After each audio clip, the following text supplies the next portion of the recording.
why am I specifically aiming for this price leg? Why am I only looking at this one? And why am I looking at this one? Because this one here didn't do any kind of a short-term price run where it created a swing low like this one does here.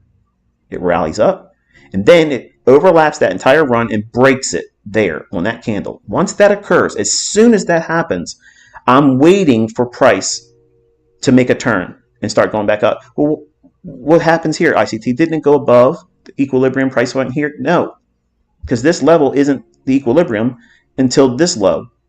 So if we were looking at this here, did that trade meaningfully above the 50% level? No. And even if it poked its head above that, did it trade to a fair value gap that would be inside that price leg from here to here? No. So look closer. You have this price run down.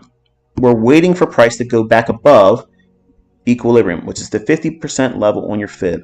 There's no mystery to it, okay? This is the only benefit of having a Fibonacci in my mind. That and how I use it for targeting. And I'll show you that stuff. And you've probably already seen many times me doing it in my live executions and managing the position, trailing the stop, and looking for targets to be hit and such. But this run above equilibrium within this price leg here, that sets the stage. Okay, now we are in a premium market, meaning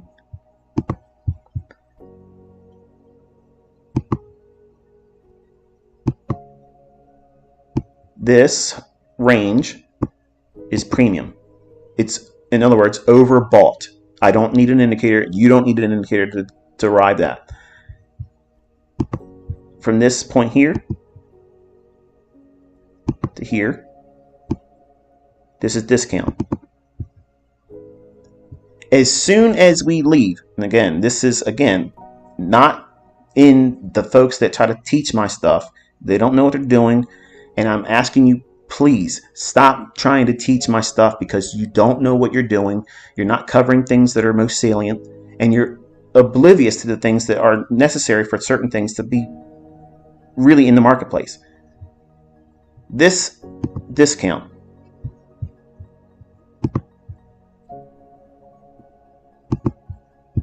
okay, in the red shaded area above this level here, that's a premium. Above it or at that level, they're your ideal shorts. As soon as you cross the midpoint of the discount level here, once we get through that,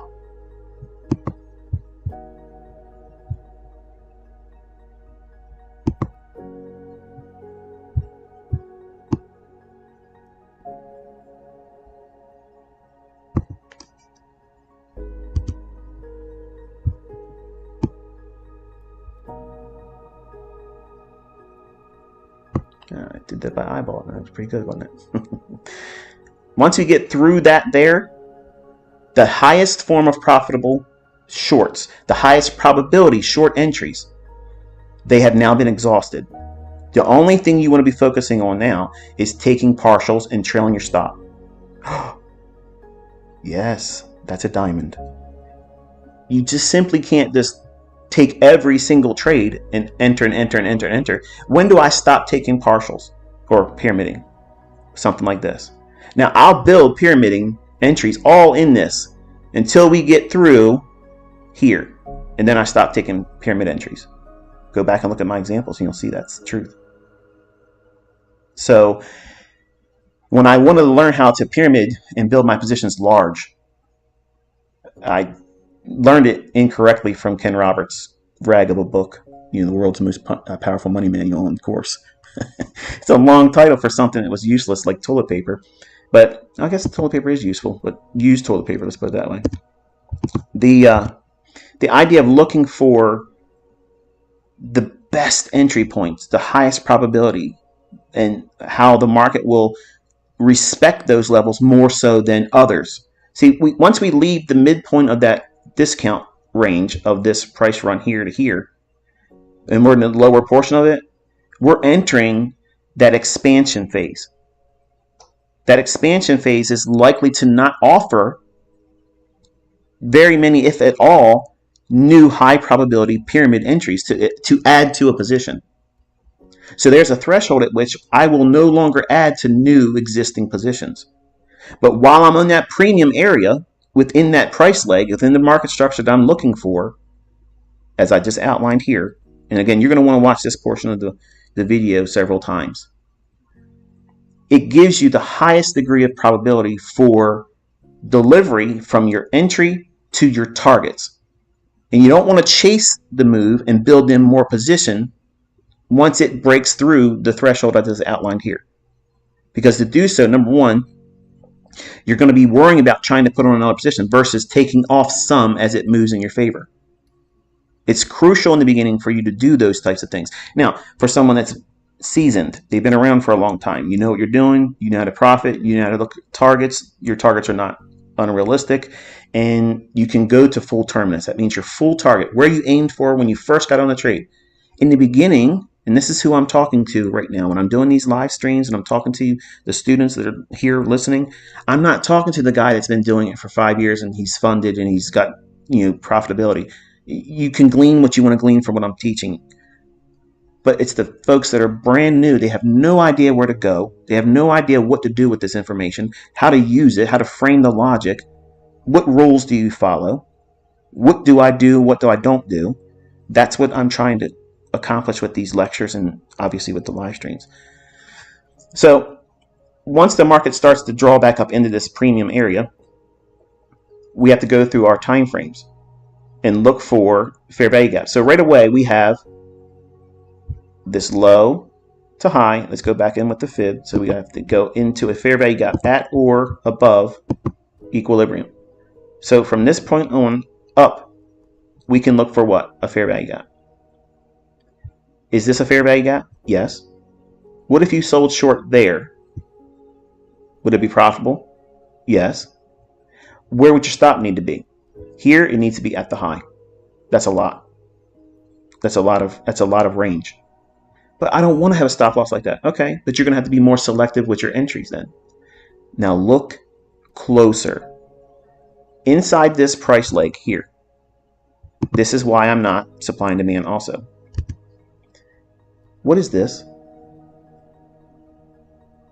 What's that? What's the separation between this candle's close and this candle's opening? Volume imbalance. The volume imbalance has no body between two close and or opening prices. So it can be a volume imbalance between a higher close and a lower opening, or it could be a difference between a close with a higher opening. That's the difference between the two potential volume imbalances. The wicks overlap. See how it has a small little wick right here? Let me see if I can. How can I do that here? I know there's probably a shortcut to do this, and you guys are saying, if you would just do this, ICT. There's a small little wick here and a small little wick right here. Whenever I'm looking at price, I'm looking for those types of things because that's a signature. That's a little glitch in the matrix. Think of it like that. So if you take that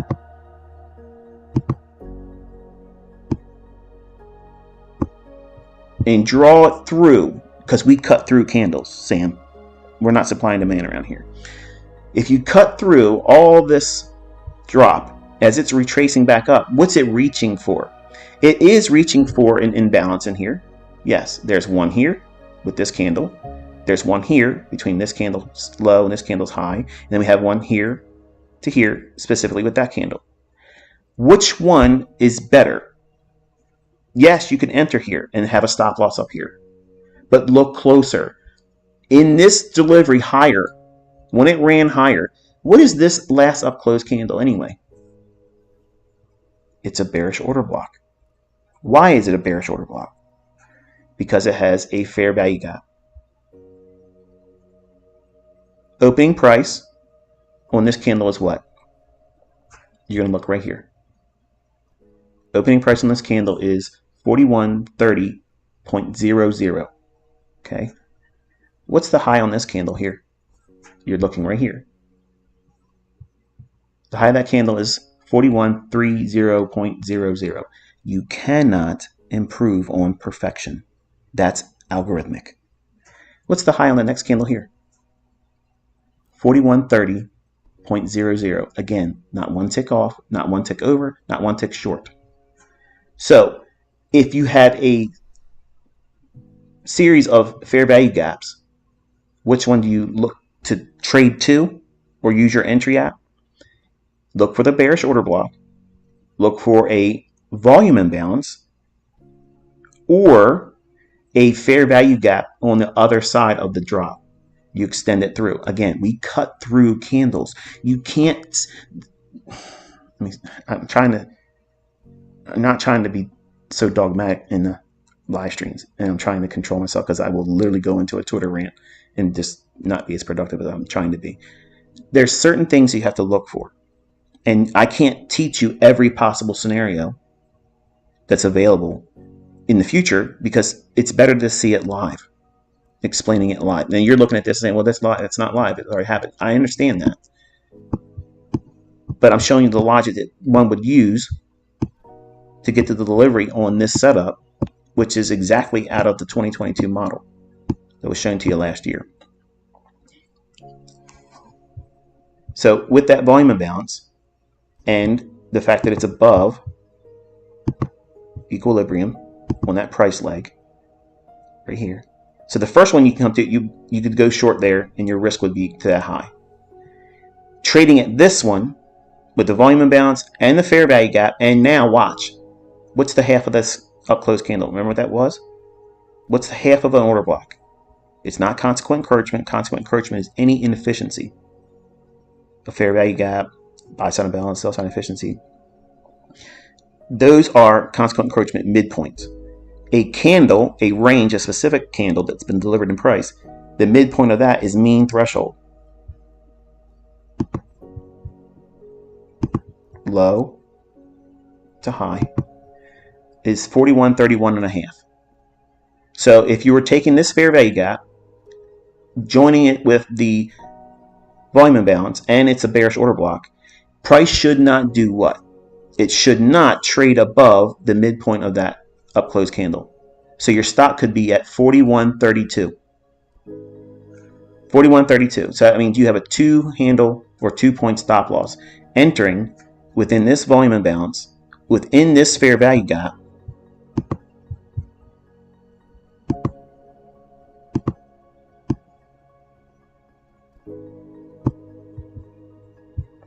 And if some of you are new, you have no idea that this stuff is repeating like this. And I walked you through an example, something like this in the stock indices last week. I said, you know, I wanted to use a fair value gap for a resistance level. And it stopped dead in its tracks just like this did here. And I executed on it and I showed it to you. So it's not cherry picking. It's not, you know, looking at hindsight only. You have to study hindsight. Every trader that's making money right now, that's profitable, they learned by studying hindsight. You have to understand what the concept looks like. You have to identify it. And that way, by seeing it, like when you go out and you learn how to hunt and track, you know, your prey, you spend a lot of time looking at tracks. Oh, this is a bear, this is a elk, this is a deer. And that's the only way you can identify what it looks like, because you have to see it in the history. Where has it been shown before? But once you understand the basics of the pattern, the setups, the primary framework, then it must be studied on real-time data. And it doesn't mean studying by pushing a demo account or studying with a live account. You do not learn anything correctly by doing that. There's a step in between that everybody skips over because they're in a hurry to be profitable. Versus, I want to take my time and be systematic. I want to know that I'm doing what I'm supposed to be doing and avoiding the things and not being influenced emotionally and psychologically because of the money. Because as soon as you put a trade on, you're worrying about the P&L of that trade. You're not worrying about the price action. Your mind shifts from managing the risk and managing the trade versus, now I hope I don't lose. Is this thing going to turn around and go after my stop? And it may not even be close to your stop. But most of the time it will, because you're in a hurry to do what? Jam your stop loss up. And that's not what a profitable trader does. Profitable traders aren't in a hurry to race their stop loss to break even. They're not concerned about that. Why? Because they've been here before. They know that even if this trade fails, it's not going to end their career. It doesn't undo the efficacy of their model or their approach to trading. It just means that that was one human transaction that they made. They placed risk behind it, and it was wrong, and it didn't deliver a favorable outcome.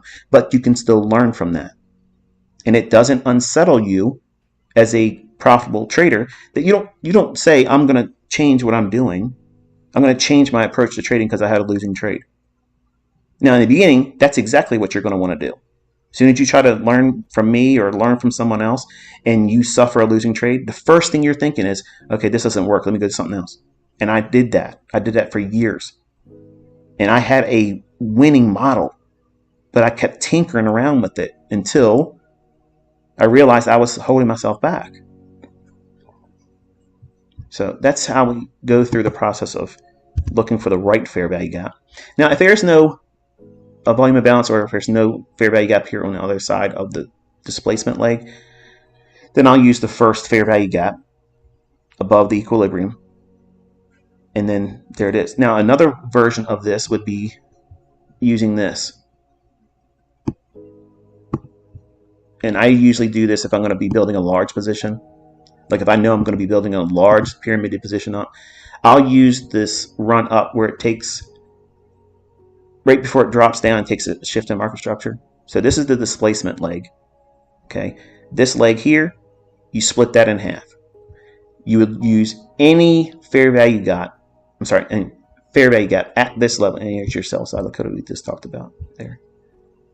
Let me finish this thought here, and then I'm going to talk about this volume imbalance I mentioned. This leg here to here, if we had no volume imbalance, if that wasn't there, I would take this low to that high, the equilibrium there, drag that through. This would be the fair value gap at that moment. So then I would be doing this. Again, this is assuming that there's no volume imbalance. My entry would be here and framed on this fair value gap there.